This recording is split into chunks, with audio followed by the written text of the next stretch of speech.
Bismillah. Assalamualaikum warahmatullahi wabarakatuh. Waalaikumsalam. Alhamdulillah alladhi hadana lil Islam wa manna alaina bih. Asyhadu an la ilaha illallah wahdahu la syarika lah. Wa asyhadu anna Muhammadan abduhu wa rasuluh. Sallallahu alaihi wa ala alihi wa ashabihi wa man sara ala nahjihi wa tamassaka bi sunnatihi ila yaumiddin wa sallama tasliman katsira, amma ba'd. Saudara-saudari kaum muslimin dan muslimat yang semoga senantiasa dirahmati dan diberkahi oleh Allah Subhanahu wa taala. Pujilah Allah, bersyukurlah kepadanya bahwa Allah Subhanahu wa taala memilih kita menjadi salah seorang hambanya yang muslim. Karena nikmat Islam nikmat paling besar yang Allah anugerahkan kepada kita. Kalaulah dikumpulkan dunia seisinya lalu timbang dengan nikmat Islam, maka itu tidak akan bisa menyamainya. Kelak di hari kiamat, tatkala manusia dikumpulkan oleh Allah Subhanahu wa taala di yaumil mahsyar, maka semuanya berharap menjadi seorang muslim. Orang yang dahulu menolak Islam, ingkar terhadap Islam ketika hidup di dunia, di akhirat kelak, di yaumil qiyamah, maka dia berharap kalau saja dahulu dia ini seorang muslim. Apa kata Allah menceritakan ini dalam surah Al-Hijr? Allah berfirman di dalam surah Al-Hijr, "Rubbama yawaddu alladziina kafaru law kanu muslimin." Besok di hari kiamat, orang-orang kafir sangat ingin, yawaddu, kalau saja dahulu ketika mereka di dunia termasuk golongan kaum muslimin. Kenapa? Karena ketika kita dibangkitkan oleh Allah Subhanahu wa taala di hari kiamat, tersingkaplah hakikat. Nampak kebenaran. Yang dahulu matanya tertutup oleh syubhat atau syahwat. Yang dahulu pandangan mata hatinya tertutup oleh kesyirikan, kekufuran. Di hari kiamat semuanya tersingkap. Nampaklah kebenaran yang sejati, yaitu apa yang diridhoi oleh Allah untuk hambanya, Islam. Sehingga semuanya berharap menjadi seorang muslim. Dharhum ya'kulu wa yatamatta'u wa yulhihimul amal, kata Allah. Biarkan mereka itu makan, biarkan mereka minum, biarkan mereka menikmati dunia. Kita tidak makan, Pak. Kita juga minum, Bu. Kita juga menikmati kehidupan dunia ini. Wa yulhihimul amal. Biarkan mereka dilalaikan oleh angan-angan dunia mereka. Kita sebagai seorang muslim, seorang mukmin tidak boleh lalai. Harus ada keyakinan bahwa ada kehidupan setelah mati, untuk mempertanggungjawabkan apa yang telah kita perbuat selama hidup di dunia. Lahum ya'kulu wa yatamatta'u wa yulhihimul amalu fasawfa ya'lamun. Semuanya mereka akan mengetahui kelak di hari kiamat. Saat itu semua berharap menjadi muslim. Atau ketika mereka sudah tahu bahwa mereka tidak mungkin lagi menjadi muslim, ya laitani kuntu turaba, kata mereka. Andai saja dahulu aku hanyalah sebongkah tanah. Apa maksudnya Bapak Ibu semuanya? Syukurilah nikmat Islam itu. Alhamdulillah Allah telah tunjuki kita menjadi seorang muslim. Sampai hari ini kita masih beribadah kepada Allah, masih mentauhidkannya. Ini nikmat.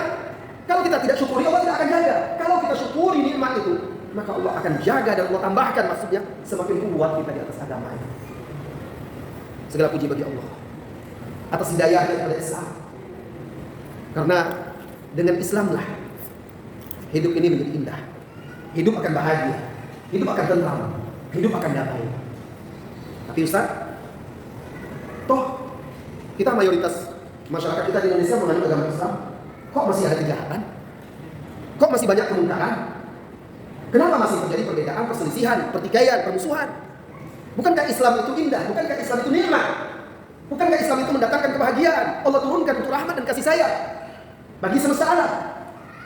Saudara-saudari kaum muslimin dan muslimat, mari kita lihat Islam di masa Rasulullah SAW, di masa Khalifah Abu Bakar, di masa Amirul Mukminin Umar, Amirul Mukminin Utsman dan Ali, kemudian Umar bin Abdul Aziz. Baca sejarah, buka lembaran-lembarannya, lihatlah betapa indahnya Islam di masa itu. Betapa Islam akhirnya menjadi kasih sayang bagi manusia ketika itu. Maka Rasulullah SAW mengatakan di dalam hadisnya yang sahih, khairun nasi qarni, tsumma alladziina yalunahum, tsumma alladziina yalunahum. Sebaik-baik manusia itu ada pada masaku, yaitu masa sahabat, masa Rasulullah SAW. Saat itu masa keemasan Islam. Di sana di Madinah dipancangkan sendi-sendi masyarakat Islam. Waktu di Mekah, Islam belum punya kekuatan. Tetapi di Madinah kaum muslimin memiliki kekuatan, maka mulailah mereka menegakkan keadilan, menegakkan kebenaran, menyebarkan kebaikan ke berbagai pelosok dunia. Dan sampai akhirnya ke negeri kita. Kita rasakan nikmat Islam. Kalau kita ingin tahu indahnya Islam, bagaimana Islam itu mendatangkan keadilan, bagaimana Islam itu mendatangkan rahmat, baca sejarah Islam di masa Rasulullah SAW, tsumma alladziina yalunahum, kemudian generasi sesudahnya, generasi sahabat, kemudian generasi tabi'in dan tabi'in. Itu masa-masa keemasan Islam di zaman Umar bin Abdul Aziz rahimahullah ta'ala. Bahkan sebelum itu di zaman Utsman dan Ali, Islam sudah sampai di zaman Umar bin Abdul Aziz. Pemerintahan dia itu sampai ke seluruh Jazirah Arab, kemudian Afrika, Andalus, kemudian daerah Rusia. Itu semuanya dalam satu pemerintahan, satu khalifah, satu pemimpin, satu raja ketika itu. Dan keadilan merata, kebaikan, rezeki dimudahkan oleh Allah Subhanahu wa taala. Kenapa? Karena saat itu mereka betul-betul berpegang teguh dengan ajaran Islam sebagaimana yang diajarkan oleh Rasulullah SAW. Itu dia Islam yang akan mendatangkan kebahagiaan, ketentraman dan kedamaian. Maka tema kita pada malam hari ini yang diberikan oleh panitia kepada kita, Islam adalah sunnah, sunnah adalah Islam, sangat tepat dengan mukadimah yang saya sampaikan tadi. Saudara-saudari kaum muslimin, tidak lupa salawat dan salam kita untuk Nabi yang mulia Muhammad SAW. Hak beliau yang wajib kita tunaikan. Perbanyak bersalawat, apalagi ketika disebut namanya di depan kita. Saat kita menyebut namanya, saat kita mendengar namanya disebut, ucapkan sallallahu alaihi wasallam atau Allahumma shalli ala Muhammad. Bersalawat kepada beliau. Beliau yang telah berjasa menyampaikan risalah. Beliau telah menunaikan amanah. Beliau telah menasihati umat. Beliau telah berjuang menegakkan Islam ini. Bahkan Nabi kita Muhammad SAW ini kecintaannya kepada kita melebihi kecintaan dia pada diri dia. Maka wajib kita mencintai beliau melebihi cinta kita kepada diri kita. Apa buktinya Nabi kita Muhammad SAW lebih cinta kepada umatnya daripada diri dia?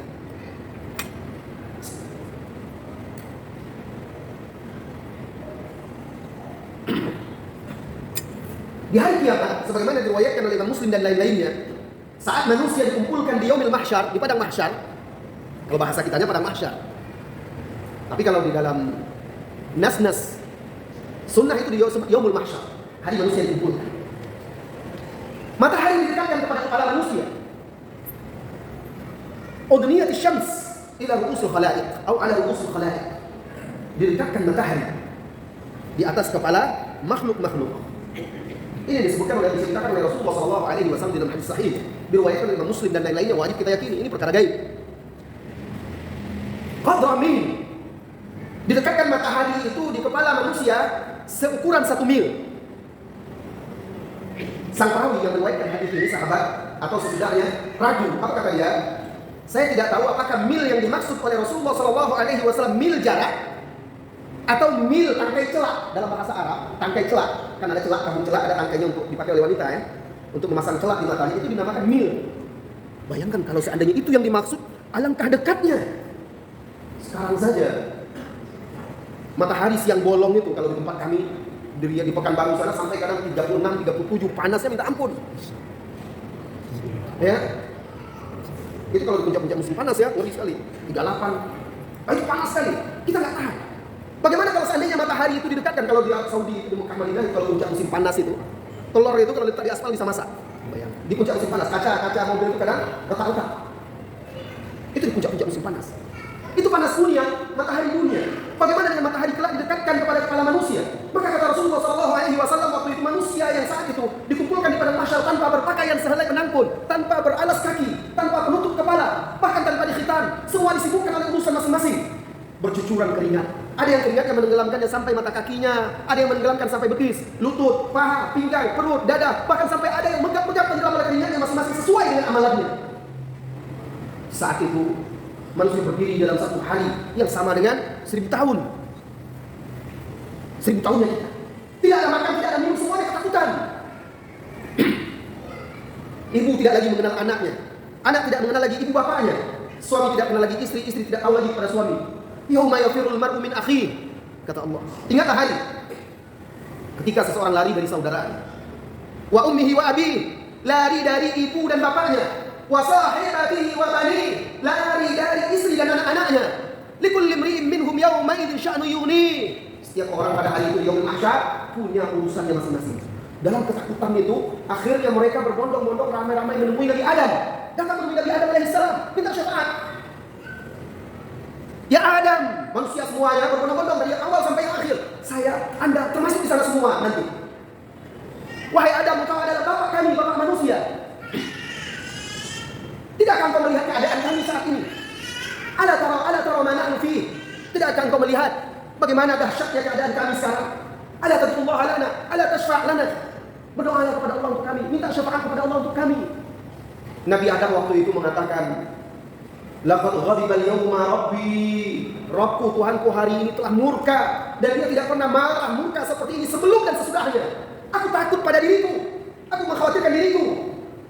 Dahulu aku pernah melanggar larangannya. Aku takut dia murka pada nafsi. Aku takut terhadap diriku. Idhabu ila Nuh, pergi kalian temui Nabi Nuh, minta tolong kepada Nabi Nuh. Nabi Adam tidak sanggup. Dia mengatakan takut, khawatir dirinya. Maka manusia berbondong-bondong menemui Nabi Nuh. Mereka pun minta syafaat. Apa kata Nabi Nuh? Sama seperti Nabi Adam alaihissalam. Nabi Nuh alaihissalam mengatakan hari ini Allah murka. Dengan kemurkaan yang tidak pernah dia murka seperti ini sebelum dan sesudahnya. Aku dahulu punya doa dan telah aku doakan kepada Allah untuk umatku. Aku takut terhadap diriku, nafsi, diriku. Idhab ila Ibrahim. Temui Nabi Ibrahim. Pergi pula manusia kepada Nabi Ibrahim. Begitu juga Nabi Ibrahim. Tapi Nabi Ibrahim menyebutkan dia pernah dahulu berdusta, padahal bukan dusta waktu itu.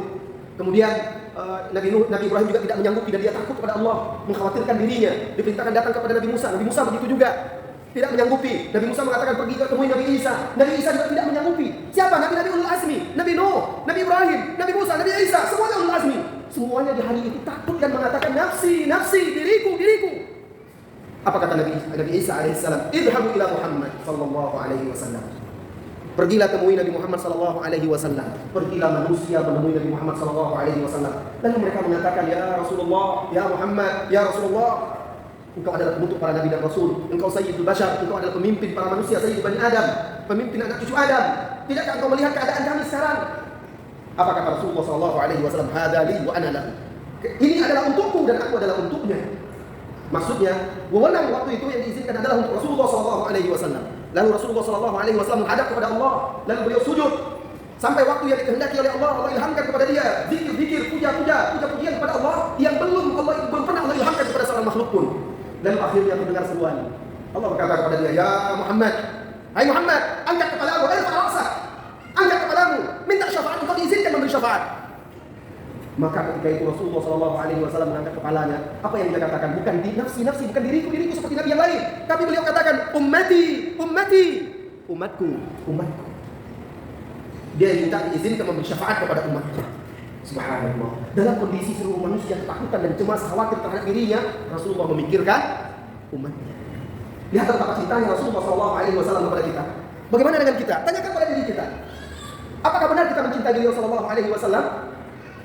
Apa bentuk cinta kita? Apa buktinya?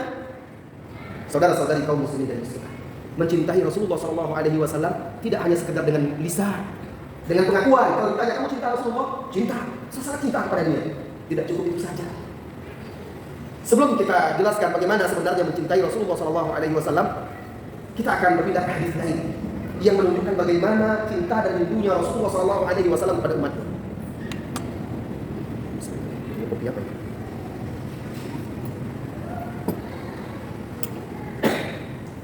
Saat menjelang wafat Rasulullah sallallahu alaihi wasallam, beliau pergi ziarah malam hari itu. Ini sebelum beliau sakit. Pulang dari situ beliau langsung jadi sakit, kemudian sakit sampai 10 hari lebih ya, lalu beliau berwafat. Nah, beliau malam itu ziarah ke kuburan Baqi, karena di Baqi itu banyak dikuburkan sahabat-sahabat yang gugur atau yang meninggal. Ditemani oleh salah seorang pembantunya. Setelah selesai ziarah, dia berkata, "Laqad ishtaqtu ila ikhwani." Waktu itu ada sahabat-sahabatnya juga yang lain. Sungguh aku rindu kepada saudara-saudaraku. Rasulullah SAW mengungkapkan dia rindu kepada saudara-saudaranya. Sahabat menimpali, "Awalasna ikhwanuka ya Rasulullah?" Bukankah kami ini sahabat? Bukankah kami ini saudaramu ya Rasulullah? "La, bal antum ashabi." Bukan, kalian ini sahabatku. Adapun saudara-saudaraku, ikhwanku, kata Rasulullah SAW, qaumun, orang-orang yang telah datang sesudahku. Mereka itu sangat ingin bersua denganku. Mereka itu sangat ingin melihatku. Mereka itu sangat ingin bertemu dan berjumpa denganku, sekalipun harus menembusnya dengan anak dan keluarganya. Perhatikan hadis ini. Rasulullah SAW rindu kepada umatnya yang datang sesudahnya. Subhanallah. Tidakkah berharap kita termasuk orang-orang yang dirindukan oleh Rasulullah SAW? Tapi apakah pantas? Pantaskah kita dirindukan oleh Rasulullah SAW? Lihat diri kita. Berkacalah. Berkaca dengan apa? Berkaca dengan Islam. Berkaca dengan sunnah. Apakah pantas saya ini dirindukan oleh Rasulullah SAW? Sementara saya tidak pernah merindukannya. Bahkan mungkin saya tidak pernah berharap, bermimpi, berangan-angan yang sangat kuat untuk bisa bertemu dengannya. Kita tidak dapat lagi kita cinta kepadanya. Tetapi ingat Allah Subhanahu wa taala berfirman, "Qul in kuntum tuhibbuna Allah fattabi'uni yuhibbukumullah wa yaghfir lakum dzunubakum." Katakanlah, in kuntum tuhibbuna Allah, jika kalian betul-betul mencintai Allah, katakan Muhammad sallallahu alaihi wasallam. Katakan kepada manusia yang mengaku mencintai Allah, kalau kalian betul-betul mencintai Allah, fattabi'uni. Ikutilah aku. Aku di sini siapa? Nabi Muhammad SAW. Kalau kalian cinta kepada Allah, harus mengikuti aku. Yuhibbukumullah, niscaya Allah akan mencintai kalian, wa yaghfir lakum dzunubakum. Dan Allah juga akan mengampuni dosa-dosa kalian. Apa kata Imam Ibnu Katsir? Menafsirkan ayat ini menjadi barometer tolak ukur orang-orang yang mengaku mencintai Allah dan Rasulnya. Maka Allah tantang mereka. Kalau benar kalian cinta, ikuti Nabi Muhammad SAW. Kalau benar-benar cinta, pegang teguh ajarannya, amalkan, hidupkan syiarnya. Ditantang oleh Allah Subhanahu wa taala, buktikan. Bukan hanya sekedar pengakuan cinta saja.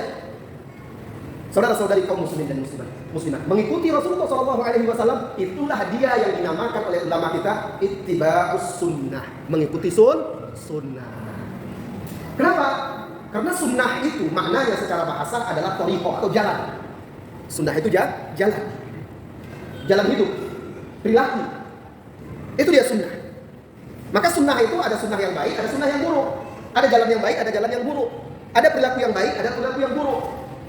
Di dalam sebuah hadis yang sahih, Rasulullah SAW pernah bersabda, "Man sanna sunnatan hasanatan, falahu ajruha wa ajru man 'amila biha min ghairi an yanqusa min ujurihim syai'an. Wa man sanna sunnatan sayyi'atan falahu wizruha wa wizru man 'amila biha min ghairi an yanqusa min awzarihim syai'an." Barang siapa yang menyunnahkan sunnah yang baik, apa maksudnya menyunnahkan ini? Mencontohkan perilaku yang baik, ajaran-ajaran yang baik, maka dia dapat pahala. Dan dapat pahala orang yang mengamalkannya tanpa mengurangi amalan orang yang mengamalkannya. Dan barang siapa yang mencontohkan sesuatu yang buruk, sunnah sayyi'ah, maka dia dapat dosanya dan dosa orang-orang yang mengamalkannya. Jadi sunnah secara bahasa maknanya adalah jalan hidup, thariqah atau perilaku. Adapun dalam istilah terminologinya, sunnah itu segala sesuatu yang disandarkan dari Nabi disandarkan kepada Nabi SAW. Segala sesuatu yang dinisbatkan kepada Nabi SAW, baik itu perkataannya maupun perbuatannya, kemudian takrirnya, persetujuannya terhadap apa yang dilakukan oleh sahabat, maupun akhlak kepribadian dia, serta bentuk fisik dia, semuanya itu termasuk dalam sunnah. Jadi sunnah itu secara keseluruhan adalah jalan hidup Rasulullah SAW, perilaku dia, akhlak dia, dan fisik dia, itu semuanya termasuk sunnah. Segala yang disandarkan kepada Nabi SAW itu sunnah. Nah, sunnah-sunnah Nabi SAW atau perilaku atau jalan hidup beliau ini, ada yang hukumnya wajib, Ada yang mustahabah dianjurkan, sangat ditekankan. Ada pula itu hanya sekedar perkara-perkara mubah seperti bentuk fisik beliau, yang dimana di situ tidak ada anjuran untuk mengikuti dari beliau langsung. Ya, contoh berambut panjang. Rasulullah rambutnya panjang, bahkan kadang sampai segini, sebahu, kadang sampai di ujung telinganya. Apakah itu sunnah? Secara bahasa dia sunnah. Ya, dia sunnah, tapi sunnah Rasulullah tidak pernah memerintahkannya. Artinya siapa yang ingin memanjangkan rambut dengan niat mengikuti Nabi SAW, silahkan saja. Siapa yang memendekkan rambut juga tidak ada masalah, karena itu bukan sesuatu yang diperintahkan oleh Rasulullah SAW. Sunnah dalam bentuk fisik dia, itu contoh sunnah yang mubah. Silahkan siapa yang ingin melakukannya boleh. Tapi ada sunnah-sunnah itu yang memang harus kita pegang teguh.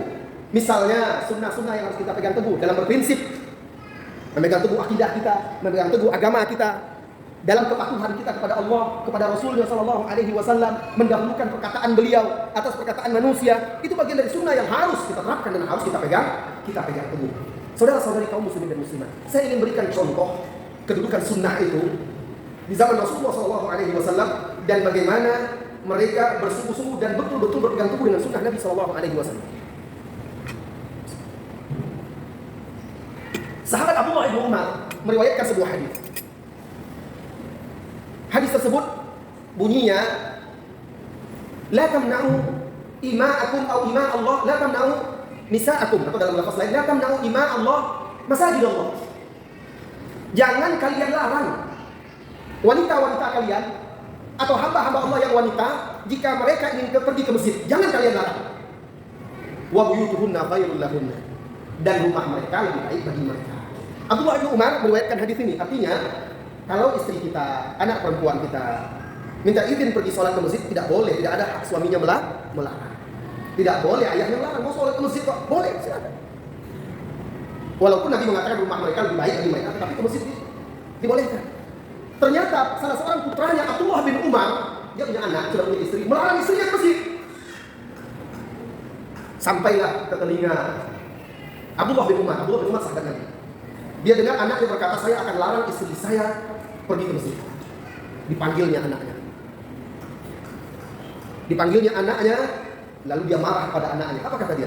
Saya katakan kepada kalian bahwasanya Rasulullah SAW berkata, jangan larang istri kalian kalau mau pergi ke masjid. Engkau malah melarangnya. Dipukulnya dada anaknya, ditepuknya. Demi Allah, saya tidak akan mau berbicara dengan kamu lagi kalau seperti ini. Dia tunjukkan kemarahannya. Kenapa? Karena anaknya ini terang-terangan menentang hadis, menyelisih hadis Rasulullah SAW ini. Walaupun mungkin maksud dia karena dia sangat cemburu kepada istrinya, tapi Rasulullah sudah membolehkan. Sehingga mereka lihat bagaimana mereka berpegang teguh dengan sunnah, dengan hadis Rasulullah SAW tadi. Ini sebagai contoh bagaimana mereka memegang teguh agama mereka. Walaupun keluarga mereka, anak dia tegur dan dia ingatkan. Bahkan dia katakan, kalau seperti ini, saya tidak akan mau bicara lagi dengan kamu. Ada lagi yang diriwayatkan oleh Imam Muslim dari salah seorang sahabat. Dia meriwayatkan hadis Nabi SAW melarang berburu menggunakan batu kerikil. Rasulullah SAW melarang berburu menggunakan batu kerikil. Apa kata Rasulullah SAW waktu itu? Karena batu itu tidak akan membunuh, tapi hanya akan merusak mata. Dan memang ketika hewan, misalnya ada orang dia menembak berburu-buru dengan ketapel, maka ketika hewan itu terkena ketapel dan mati, dia mati terkena benturan benda tumpul, tidak mengalirkan darah. Nah, ini termasuk hewan-hewan yang dilarang di dalam Islam, di dalam Al-Quran. Allah Subhanahu wa Ta'ala di surah Al-Maidah ayat 3 menjelaskan hewan-hewan yang haram dimakan. Salah satunya wal mawqudah wa hurimat alaikumul maitatu wad-damu wa lahmul khinzir wa ma uhilla li ghairillahi bihi wal munkhaniqatu wal mawqudatu wal mutaraddiyatu wan natihah. Wal mawqudah itu hewan yang mati karena benturan dengan badannya atau batangnya panah. Anak panah itu yang tajamkan bagian matanya. Tapi kalau hewan itu mati karena batang anak panah itu, maka itu tidak boleh, terhitung bangkai, karena dia tidak mengalirkan darah. Nah, dilarang oleh Rasulullah SAW, diriwayatkan oleh sahabat ini dalam hadis Muslim. Kemudian dia punya sepupu Suatu hari dia melihat sepupunya ini melempar atau menembak burung dengan batu kerikil. Maka dia tegur dan dia marah. Qultu lakum anna Rasulullah sallallahu alaihi wasallam naha 'anil khazaf. Aku sudah sampaikan kepada kalian bahwa Rasulullah sallallahu alaihi wasallam melarang kita untuk berburu menggunakan kerikil. Tapi engkau melakukannya juga. Dia tegur, marah dia. Kenapa? Karena ini sudah jelas ada larangannya dari Rasulullah sallallahu alaihi wasallam. Tegas, jelas. Ketika ada orang dengan sengaja juga melakukannya, berarti dia sengaja menyelisihi dan menentang sunnah Rasulullah sallallahu alaihi wasallam. Oleh karena itu Allah Subhanahu wa taala berfirman di dalam Al-Qur'an, "Wa ma kana lil mu'min wa la mu'minatin idza qada Allahu wa rasuluhu an yakuna lahumul khiyaratu min amrihim." Tidak patut bagi seorang mukmin maupun mukminah apabila Allah dan Rasulnya telah menetapkan satu perkara, memerintahkan atau melarang, Allah dan Rasulnya telah memutuskan an yakuna lahumul khiyaratu min amrihim, lalu mereka punya pilihan lain selain yang sudah diajarkan oleh Allah dan Rasulnya sallallahu alaihi wasallam. Saudara-saudari kaum muslimin dan muslimat yang semoga senantiasa dirahmati dan diberkahi oleh Allah Subhanahu wa taala. Jadi mengikuti sunnah, mencintai Nabi sallallahu alaihi wasallam butuh pembuktian. Pembuktiannya apa? Berpegang teguh dengan ajarannya. Menjadikan beliau sebagai contoh dan suri tauladan, atau dalam bahasa lainnya ittiba'us sunnah. Mengikuti sunnah. Nah, para ulama banyak yang mengungkapkan bahwa sunnah itu sebenarnya adalah Islam. Islam itu adalah sunnah. Salah satunya ulama yang mengungkapkan istilah ini adalah Al-Imam Al-Barbahari. Di dalam kitabnya yang terkenal yaitu kitab Syarhus Sunnah, beliau berkata, "Ya anamu ketahui, annal Islama huwa sunnah, was sunnata hiya Islam." Ketahuilah bahwasanya Islam itu adalah sunnah. Sunnah itu adalah Islam. Apa maksudnya? Maksud perkataan beliau ini dijelaskan pula oleh para ulama. Maksudnya sunnah sebagaimana yang sudah kita pahami tadi, bahwa sunnah itu adalah petunjuk jalan hidup Rasulullah sallallahu alaihi wasallam. Itulah dia Islam. Karena tidak mungkin Islam itu akan tegak kalau tidak ada sunnah. Al-Quran saja tidak cukup, sunnah saja tidak cukup. Harus ada Al-Quran dan As-Sunnah. Nabi kita yang mulia Muhammad sallallahu alaihi wasallam di Haji Wada di hadapan lebih kurang 70.000 sahabat, beliau berkata, "Taraktu fikum amrayni ma in tamassaktum bihima lan tadillu abada." Aku tinggalkan untuk kalian dua perkara. Selama kalian berpegang teguh dengan dua perkara ini, kalian tidak akan tersesat selama-lamanya. Kitab Allah wa sunnati, yaitu kitab Allah Al-Quran dan sunnahku, kata Nabi SAW. Jadi tidak ada Islam tanpa sunnah. Begitu juga tidak mungkin ada sunnah tanpa Islam. Kedua-duanya tidak bisa dipisahkan. Seseorang yang ingin berpegang teguh dengan Islam harus berpegang teguh dengan Al-Quran dan sunnah. Seseorang yang berpegang teguh dengan Al-Quran dan sunnah, dialah sebenarnya seorang muslim.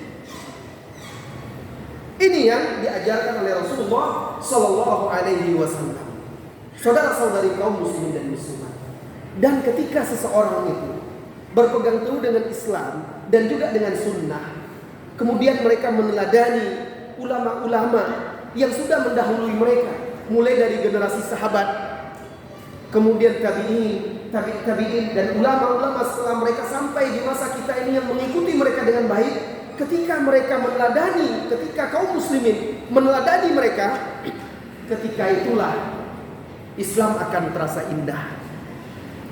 Akidahnya akan kokoh, ibadahnya akan bersih dan murni, akhlak akan menjadi mulia, perekonomiannya juga akan bersih, sesuai dengan apa yang diajarkan oleh Allah dan Rasulnya. Maka kemaksiatan, kemungkaran pun akan berkurang.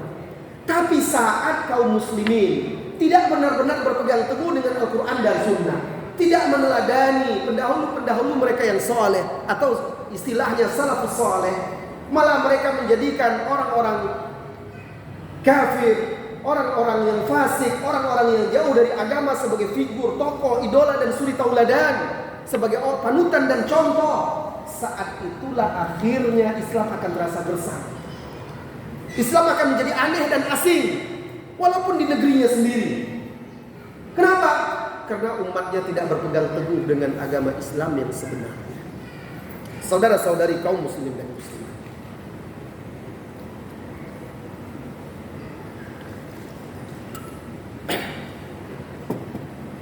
Rasulullah SAW sebaik-baik suri tauladan kita, dengan akhlaknya, kepribadiannya, banyak sekali orang-orang musyrikin di masa itu yang akhirnya memeluk agama Islam. Orang yang betul-betul berpegang teguh dengan Islam dan Sunnah, berpegang teguh dengan Sunnah dan Islam, pasti dia akan menjadi kepribadian yang lain. Dimanapun dia berada akan mendatangkan manfaat dan kebaikan. Rasulullah SAW lihatlah dia, bagaimana beliau menegakkan Islam, bagaimana beliau berdakwah. Ada sebuah kisah yang menarik dan juga lucu. Rasulullah SAW punya seorang sahabat. Ada salah seorang sahabat, dan sahabat ini orangnya agak usil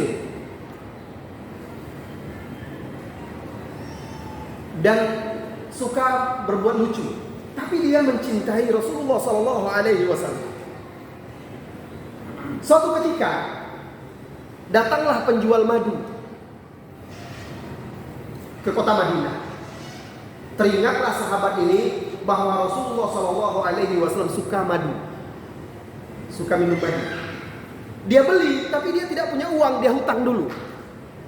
Diambilnya madu itu dengan hutang. Lalu dia datang menemui Rasulullah SAW dan dia beri hadiah kepada Rasulullah. Ya Rasulullah SAW, ini hadiah dariku untukmu. Dan Rasulullah tidak pernah menolak hadiah. Diterima oleh Rasulullah SAW. Besoknya datang penjual madu itu menagih hutang. Fulan, mana uang madu kemarin? Waduh, dia nggak punya uang. Dibawanya orang itu menemui Rasulullah SAW. Lalu dia berkata kepada Rasulullah SAW, wahai Rasulullah, bayarkan uang madu kemarin, saya belum bayar. Dia minta Rasulullah bayar. Rasulullah berkata, bukankah engkau sudah hadiahkan kepada saya? Benar ya Rasulullah, tapi saya tidak punya uang untuk bayarnya, saya masih hutang. Tolong bayarkan. Apakah Rasulullah marah? Merasa direndahkan? Tidak, beliau hanya tersenyum. Lalu beliau yang membayarkan. Nah, sahabat ini sudah masuk waktu Isya ya. Insya Allah setelah Isya kita lanjutkan kisah sahabat ini. Dan sahabat ini rupanya pemabuk, suka minum khamar dan pernah dicambuk oleh Rasulullah SAW. Nanti kita lanjutkan setelah Isya insya Allah. Wassallallahu wasallam ala nabiyyina Muhammad.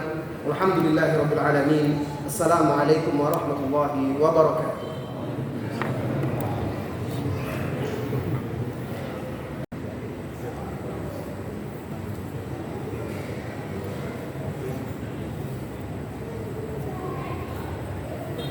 Sampai jam berapa nih? Sampainya jam berapa? Sampai jam berapa batasnya? Setengah sembilan.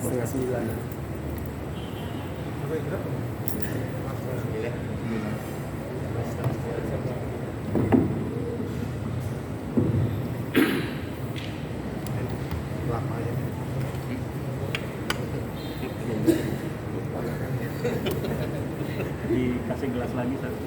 Ada yang masukin ke gelas.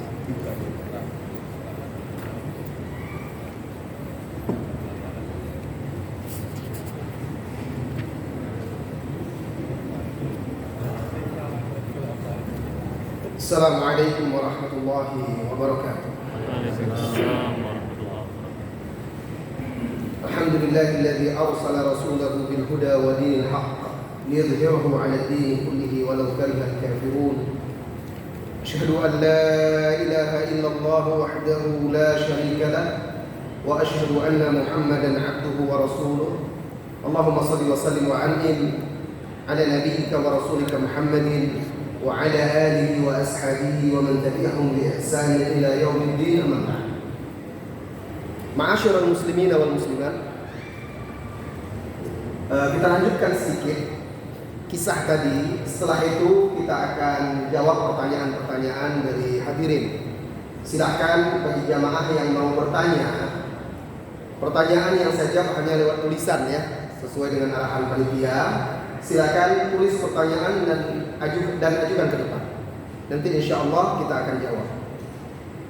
Baiklah saudara-saudari kaum muslimin dan muslimat, kita sampai pada kisah sahabat Rasulullah SAW yang memberi hadiah madu tadi, dan kisahnya ini ada di dalam Sahih Bukhari. Nah, beliau ini rupanya beberapa kali ketahuan mabuk, minum minuman keras, sehingga dihukum oleh Rasulullah SAW. Saat itu hukumnya hukum cambuk. Sampai suatu ketika dia tertangkap lagi mabuk, dihukumnya. Saat dia dihukum cambuk itu, ada salah seorang sahabat yang melontarkan kata-kata yang keras dan tajam terhadap orang ini yang mabuk ini, yang dihukum ini. Waktu itu dia melontarkan kata-kata, celaka engkau, alangkah banyaknya ulahmu, tingkah polahmu, menyusahkan Rasulullah SAW. Pokoknya seperti seolah direndahkanlah dia karena perbuatannya itu. Rasulullah SAW langsung menegur sahabat yang mencela orang ini. Mahlan, tahan, kata Rasulullah SAW. Jangan kalian menjadi pembantu syaitan terhadap saudaramu. Aku tahu, inni la a'lam annahu yuhibbullaha wa rasulah. Aku tahu orang ini gini-gini, dia ini cinta kepada Allah dan Rasulnya. Jangan kalian rendahkan. Jangan kalian menjadi pembantu syaitan atas saudaramu yang membuat saudaramu semakin jauh dari Allah Subhanahu wa taala. Ya benar, dia ini salah, dia ini mabuk, harus dihukum. Benar, dia dihukum oleh Rasulullah SAW. Tetapi tidak boleh direndahkan, tidak boleh dilecehkan. Bahkan Rasulullah angkat secara psikologis dia. Apa kata Rasulullah? Saya tahu dia ini, inni la a'lam annahu yuhibbullaha wa rasulah. Sesungguhnya aku tahu dia ini benar-benar mencintai Allah dan Rasulnya. Bayangkan, seseorang yang beberapa kali tertangkap mabuk lalu dihukum dan orang memandangnya rendah, tapi Nabi memberikan pintu harapan kepada dia. Dia tahu akhirnya salah, dia sadar, dan dia tahu Rasulullah menghukum dia bukan karena benci, tapi ingin menyadarkan dia. Orang yang terpuruk seperti itu, lalu ada seseorang memberi dia harapan. Subhanallah. Kalau tidak, mungkin dia akan berkata dalam diri dia, sudahlah, saya ini memang bandit, memang dasar penjahat. Ya sudah, jahat sekalian, kata dia. Kadang-kadang kan begitu. Kalau seseorang itu dijauhi. Pelaku-pelaku dosa, pelaku maksiat, orang yang tergelincir. Karena manusia bisa keliru, bisa salah. Kalau kita jauhi, kita rendahkan, kita lecehkan, bisa jadi akhirnya bertambah parah. Tapi Rasulullah SAW rangkul dia dengan kata-katanya ini, agar terbuka pintu harapan untuk kembali menjadi baik. Bahwa dia benar tergelincir salah, melakukan dosa, tapi bagaimanapun dia masih bisa dan memiliki kesempatan untuk menjadi orang baik. Nah, ini dia intinya. Lihat indahnya perilaku sikap Rasulullah SAW. Demikianlah kalau orang betul-betul meneladani Rasulullah SAW, bukan hanya sebatas akidah, bukan hanya sebatas ibadah, bahkan juga cara berinteraksi, bermuamalah, mensikapi saudara-saudari kita yang tergelincir melakukan dosa dan salah, insya Allah akan mudah mengajak mereka kepada kebaikan dan mengingkari kemungkaran. Suatu ketika Rasulullah SAW sedang pulang ke rumahnya sehabis beraktivitas di luar, sebagaimana diriwayatkan oleh Anas bin Malik, dan kisahnya ada di dalam Bukhari dan Muslim juga. Anas bercerita, Rasulullah SAW pulang, tiba-tiba datanglah seseorang dari belakang, orang Arab Badui yang terkenal kasar kan, orang-orang Arab Badui itu di pelosok-pelosok gurun pasir itu memang terkenal kasar, keras. Ditariknya baju Rasulullah SAW, kerah baju Rasulullah ini ditariknya ke belakang. Kata Anas bin Malik, sampai saya melihat memerah leher Rasulullah SAW karena kuatnya tarikannya itu. Tariknya sampai Rasulullah tertarik begini. Seraya orang itu berkata dengan keras, "Hai Muhammad, beri saya uang." Oh, minta uang dia. Beri saya uang dari Baitul Mal. Dari Baitul Mal itu bukan hartamu, bukan harta keluargamu. Kalau minta ya minta aja baik-baik kan.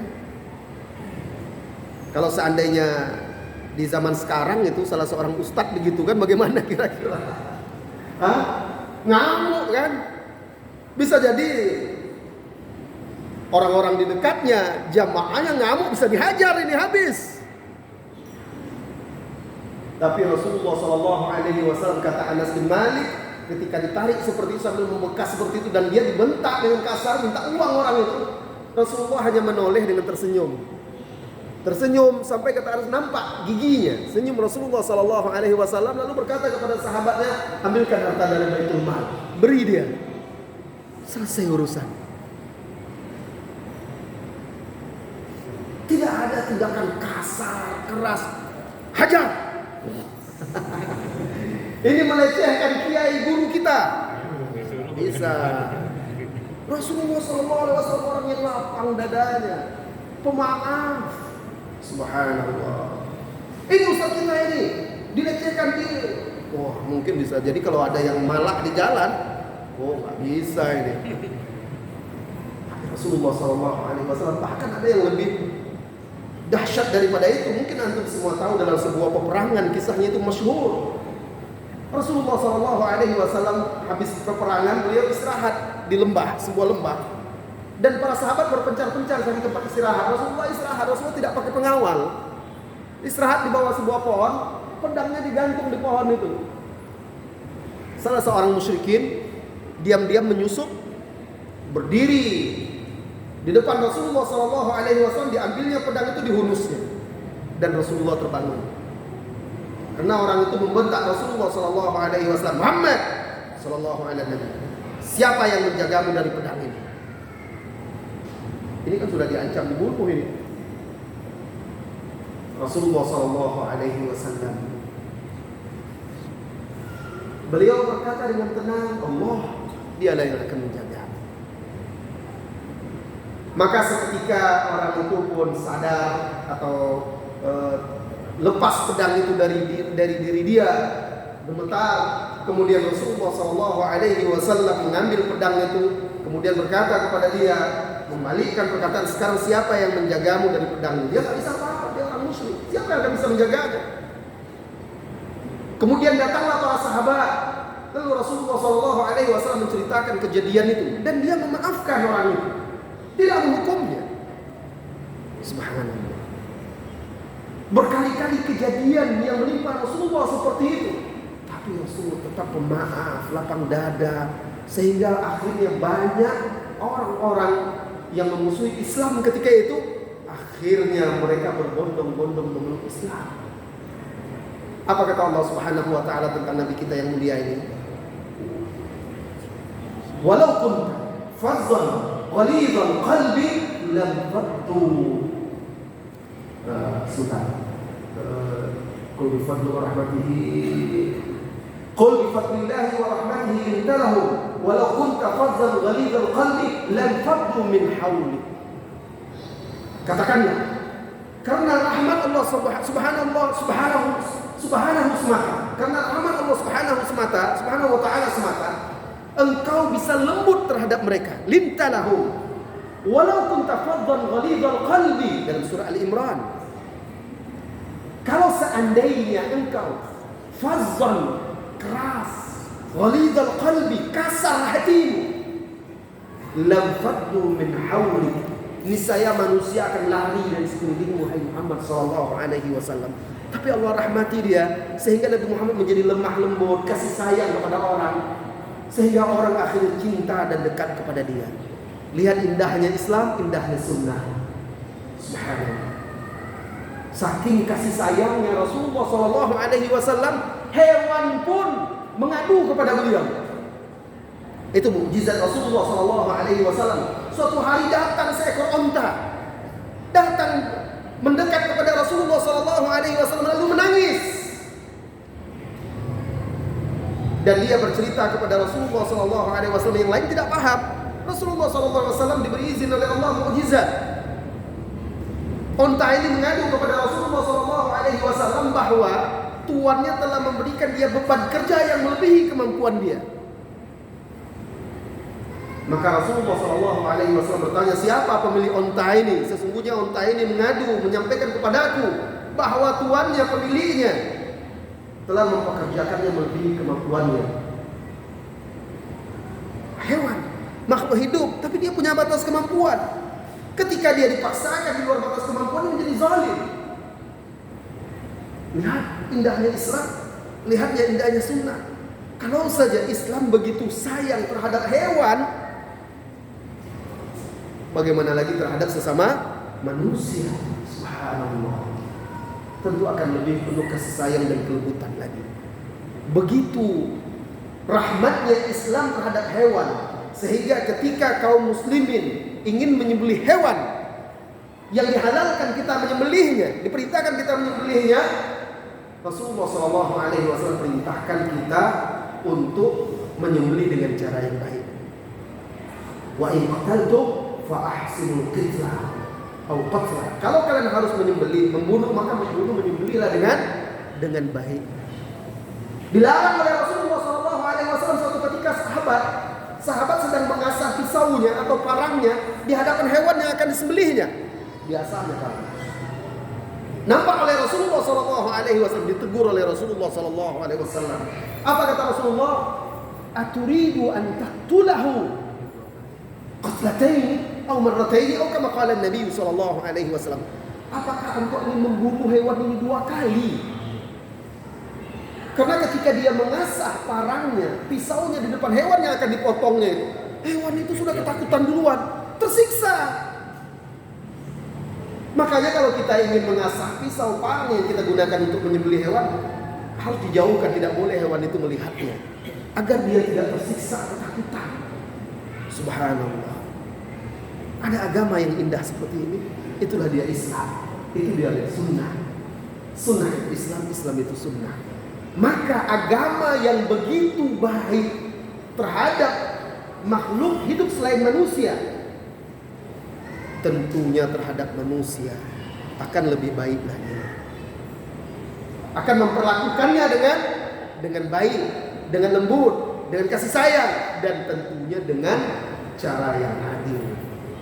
Saudara-saudari kaum muslimin dan muslimah, mungkin tidak banyak lagi waktu yang tersisa ya. Silakan bagi yang ingin bertanya, tulis pertanyaan dan diajukan ke depannya. Akhwat juga, saudari wanita muslimah yang ingin bertanya, tulis pertanyaan dan serahkan kepada panitia. Sebelum kita menjawab, maka kita simpulkan, saudara-saudari kaum muslimin dan muslimat, Islam adalah sunnah, sunnah adalah Islam. Maksudnya ini kesimpulan. Maksudnya tidak ada Islam tanpa mengikuti Rasulullah SAW, tanpa mengikuti sunnah. Dan tidak mungkin pula kita mengikuti sunnah kalau kita tidak Islam.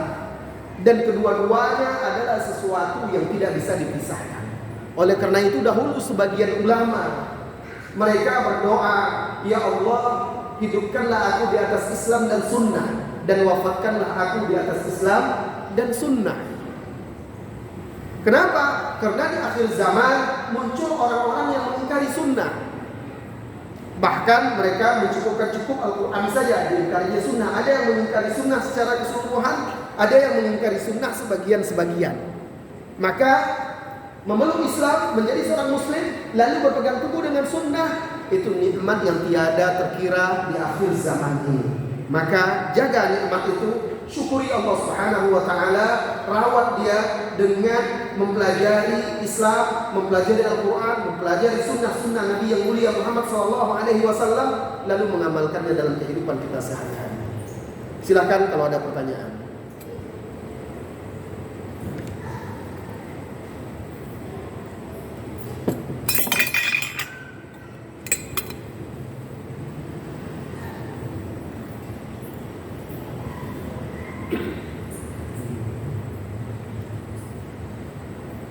Ada pertanyaan?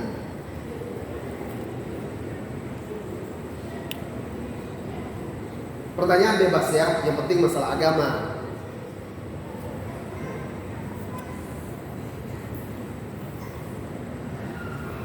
Bismillah Ustaz, saat suami berbuat salah yang menyimpang dari sunnah. Ini istri dari seorang istri bertanya. Katanya suaminya menyimpang dari sunnah. Apa sih contoh menyimpang dari sunnah? Ini saya pengen tahu sebenarnya. Kalau dia beri contoh kan lebih jelas lagi. Apakah betul-betul menyimpang atau tidak? Karena kata-kata menyimpang atau salah ini beda loh. Kalau penyimpangan ini bisa berkonotasi ke sebuah kesesatan. Ini jalan yang lurus, ini yang menyimpang. Tapi orang yang ada di atas jalan yang lurus bisa saja salah. Saya, Anda, kita semua, bahkan jangankan kita, para sahabat juga bisa salah, keliru. Yang maksum adalah para nabi dan rasul yang terjaga dari dosa dan salah. Seorang yang mengaku berpegang teguh dengan sunnah bukan malaikat. Dia juga bisa salah, bisa tergelincir. Di zaman Rasulullah SAW juga ada sahabat yang salah. Tetapi orang yang salah maksiat tidak dikatakan dia menyimpang dari jalan yang lurus seperti itu ya. Itu fasik. Kalau menyimpang dari sunnah berarti lawannya sunnah adalah bid'ah. Maka kita perlu tahu, saya pengen tahu sebenarnya apa sih contohnya yang Anda maksud suami Anda menyimpang dari sunnah ini. Biar bisa kita jelaskan. Kemudian istri menasehati, tapi suami tidak terima karena istri dinilai kurang berilmu. Apakah gugur kewajiban istri untuk meluruskan perbuatan suami yang salah? Jazakallahu khairan. Wa anti jazakillahu khairan. Saudari, ketika kita ingin berdakwah atau menasihati atau meluruskan kekeliruan seseorang, apalagi dia keluarga kita, seperti suami Anda, tentu tidak akan semudah membalik telapak tangan. Dan hidayah itu Allah berikan kepada hambanya dengan proses yang bermacam-macam, sesuai dengan hikmah yang Allah kehendaki. Ada orang menerima hidayah itu melalui proses yang panjang dan berliku, sampai akhirnya dia dapatkan hidayah. Ada orang yang memang Allah kehendaki, dia beri nasihat satu kali, dia langsung terima, Allah beri hidayah langsung. Itu rahasia Allah Subhanahu wa ta'ala. Tugas kita adalah berusaha semaksimal mungkin untuk memperbaikinya dan berdoa kepada Allah agar dia diberi hidayah. Memperbaiki kesalahan itu tidak mesti dengan menasihati dan menggurui. Kadang-kadang orang yang sudah mengaji, dia merasa punya ilmu, padahal belum punya ilmu, cuma baru tahu. Ketika dia dipenuhi dengan semangat untuk memberi nasihat dan berdakwah, dia menasihati bahkan terkesan menggurui, sebagian lagi terkesan menjustis, memvonis orang yang dinasihatinya. Nah, sikap-sikap yang seperti ini seringkali membuat orang yang dinasihatinya bukan menerima, malah berbalik menyerangnya, membantahnya, atau menolaknya, atau menjauh. suami, dia pemimpin di rumah tangga. Sebagai pemimpin dia merasa dia yang lebih hebat, dia yang lebih berwenang. Tiba-tiba istrinya menasehatinya, bang, tak benar itu nggak sesuai dengan sunnah, dosa, keliru. Ini sekarang istri saya ngajari saya pula ini. Kadang suami bisa jadi seperti itu. Sebenarnya dia bukan menolak, mungkin melihat sikap kita, cara kita. Maka memperbaiki berdakwah tidak mesti harus dengan menyampaikan. Bisa juga dengan sikap. Contoh keteladanan. Misalnya, Anda ingin menasihati kesalahan sang suami dalam masalah tertentu. Tapi Anda tahu suami Anda ini orangnya pemarah. Atau dia orangnya selalu menindih. Susah untuk menerima masukan. Bisa jadi dengan cara apa? Cari buku terkait masalah itu. Buku yang praktis, simple, ringan. Buku setebal ini pula kan malas dia baca.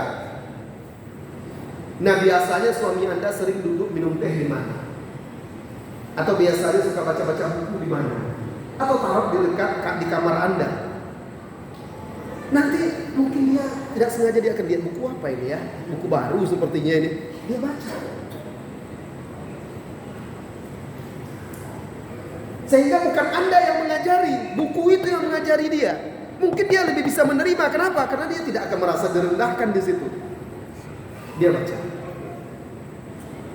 Saya mencoba itu dengan orang tua saya yang keras menentang dakwah saya dahulu, dengan cara melalui buku.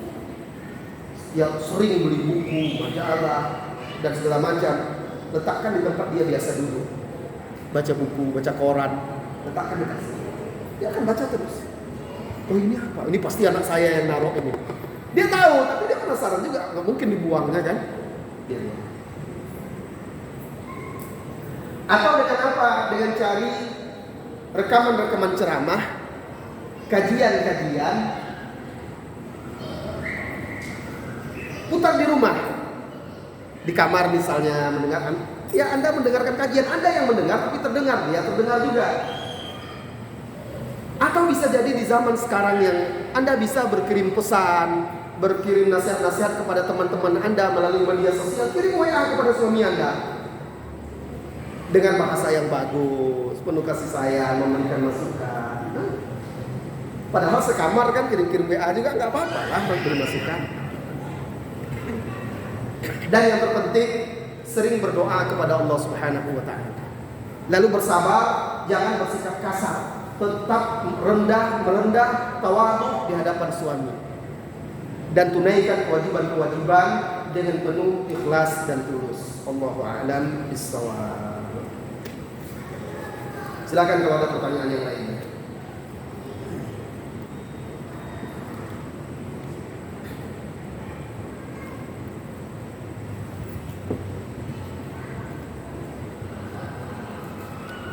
Baik, kalau memang tidak ada, saya cukupkan sampai di sini dan mohon maaf. Saya dari tadi sampai langsung kajian sudah asar langsung ke sini lagi, belum sempat ganti pakaian ya, belum sempat apa-apa karena tadi ada delay pesawat saya sehingga terlambat datang tadi. Dan mohon maaf ya, mudah-mudahan Allah Subhanahu wa Ta'ala bisa mempertemukan kita kembali. Jika tidak di dunia, mudah-mudahan dikumpulkan oleh Allah Subhanahu wa Ta'ala bersama para nabi, para rasul, bersama Nabi Muhammad SAW, bersama orang-orang yang siddiq, para syuhada, orang-orang yang soleh di surga kelak, dan mereka lah sebaik-baik teman berkumpul. Amin ya rabbal alamin. Wa sallallahu wasallam ala nabiyyina Muhammadin walhamdulillahi rabbil alamin. Assalamualaikum warahmatullahi wabarakatuh.